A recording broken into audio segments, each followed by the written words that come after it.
नमस्कार मित्रांनो. डिसेंबर 25 आणि जानेवारी 26 म्हणजे करंट मंथ. आपण सोन्या चांदीच्या भावामध्ये प्रचंड उलथापालथ बघितली आहे आणि ती नॉर्मल नाही आहे किंवा नव्हती. आणखीन पण काल आज 2 दिवस कंटिन्युअस सिल्वर आणि गोल्ड फॉल होत आहे. सिल्वरमध्ये तर जवळपास आज आपल्या अं, भारतीय मार्केटमध्ये तर लोअर सर्किट लागलंय 25-27% पण ग्लोबल मार्केटमध्ये 35% चांदी पडली एका दिवसामध्ये. सोशल मीडिया बघत असताना एक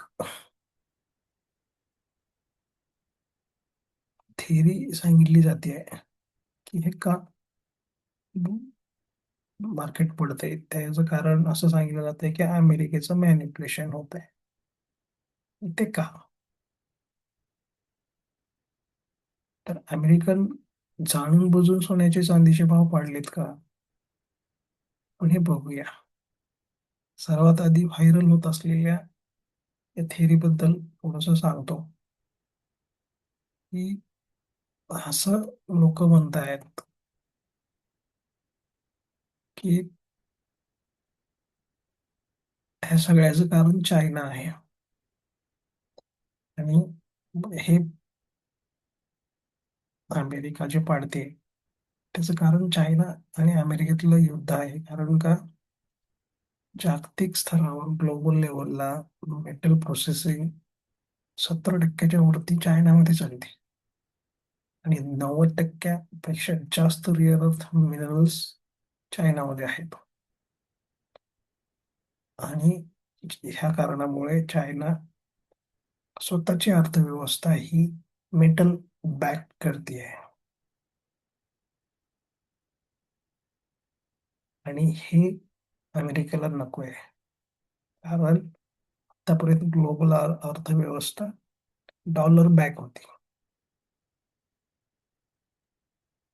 तर हे रोखण्यासाठी अमेरिकेने एक ट्राईड अँड टेस्टेड टॅक्टिक वापरली वापर ते वापरतायत. से कॉन्स्पिरेसी थेअरी मार्केटमध्ये फिरते. ते म्हणजे काय? CME margin HIOX.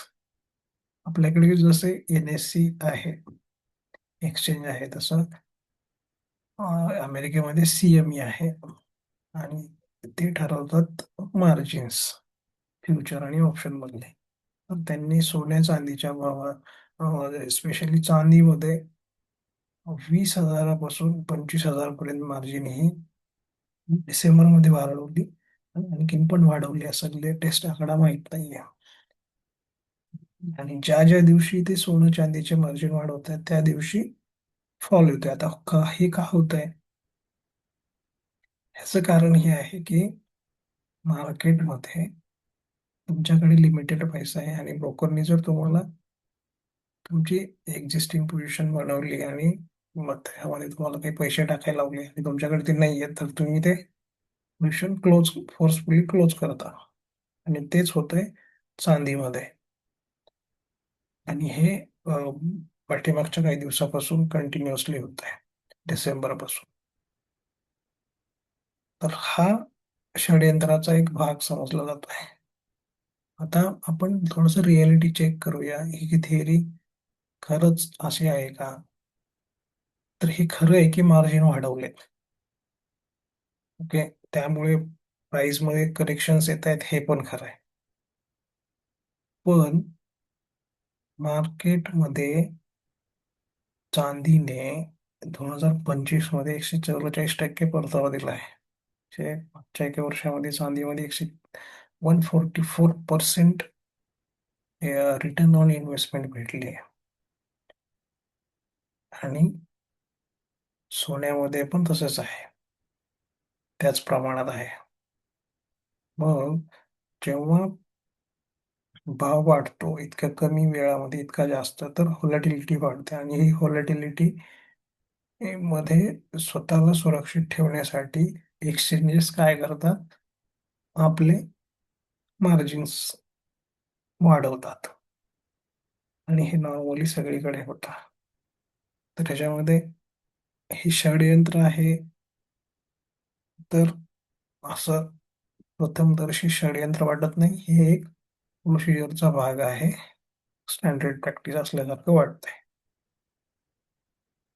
Forced liquidation, पण ह्या मार्जिन वाढवल्यामुळे एक गोष्ट होतीये, ते म्हणजे तुम्ही फोर्सफुली तुमच्या पोझिशन क्लोज करताय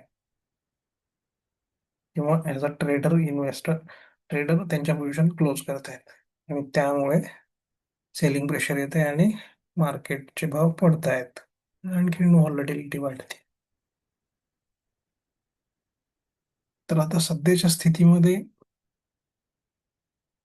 चढ उतार सुरूच आहे. मार्केट वरती गेलंय, 5,000 ओलांडले सोन्याने. चांदीने $120 वरती व गेले जवळपास. आणि हा मार्केटचा बुल रन आहे.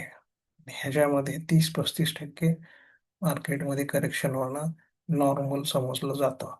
त्यासाठी आपण 0.5 रिट्रेसमेंटची एक लेवल पण काढली आहे आणि आपण ग्रुपला शेअर केली आहे. ती लेवल कुठली आहे तर आपण तुम्हाला सांगूया.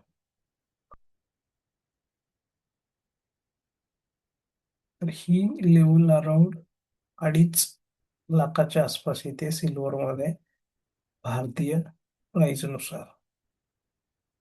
इथं कुठं तरी येईल. हा, ही आहे जवळपास लेवल. त्या लेवलच्या आसपास येईल. आणखीन एक 2,85,000चा एक छोटासा सपोर्ट आहे.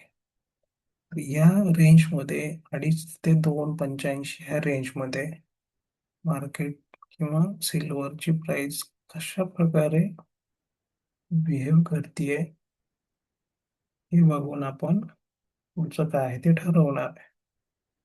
ही आहे ती रेंज. ह्या रेंजमध्ये प्राइस आल्यानंतर पॉज घेतला पाहिजे आणि इथून ज्यावेळेस वरती जायचा प्रयत्न करेल त्यावेळेस आपण आणखीन एकदा बुल रनसाठी बघू शकतो. इकडे खाली गेल्यानंतर ठीक आहे, म्हणजे आता तुम्ही वेट अँड वॉच करू शकता. तर हेच आहे की हे प्रॉफिट बुकिंग कन्क्लुजन मध्ये सांगायचं झालं तर प्रॉफिट बुकिंग असू शकतं किंवा षडयंत्र असेल तर आणखी प्राइस खाली पडेल. आपण काहीच करू शकत नाही यामध्ये. आपण फक्त प्राइस बघून आपला डिसिजन घेऊ शकतो. तर आपल्याला जर वरचा ट्रेड घ्यायचा लॉंग टर्म साठी, तर आपण ह्या रेंजमध्ये मार्केट थांबतंय का ते बघूया, त्यानंतर डिसाईड घेऊया. बाकी तुम्ही इंट्राडे आणि शॉर्ट ट्रेड घेऊ शकता ऑप्शन्स मध्ये, फ्युचर्स मध्ये. रिस्की आहेत, रिवॉर्ड पण आहे. थँक्यू.